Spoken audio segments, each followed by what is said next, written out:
Welcome to Penrose Learning, where we make understanding easy. You start by confirming prerequisites. You need an admin account and a current backup, so you can restore if anything goes wrong. Once done, quit all apps and disconnect external drives to avoid accidental deletion. Now open Finder, go to Applications, then Utilities, and launch Bootcamp Assistant. You're beginning the uninstall process from the tool that installed Windows. This ensures you remove Windows partitions safely rather than deleting files manually, which could break Mac OS.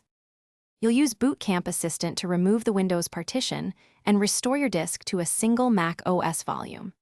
Once you select the Remove or Restore option, pick the Mac OS disk as the target and confirm the action.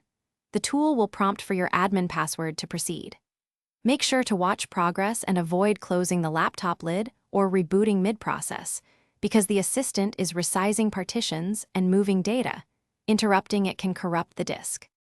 Once the assistant finishes, restart your Mac and verify the disk shows the recovered space using Disk Utility or About This Mac right arrow storage. If you prefer, remove Bootcamp Assistant from Applications, though it's harmless to keep. If the disk reports errors or the system won't boot, reboot into recovery mode, Command-R, run Disk Utility First Aid on the startup disk, and restore from your Time Machine backup if necessary. This fixes common partition or directory corruption that can follow an interrupted restore.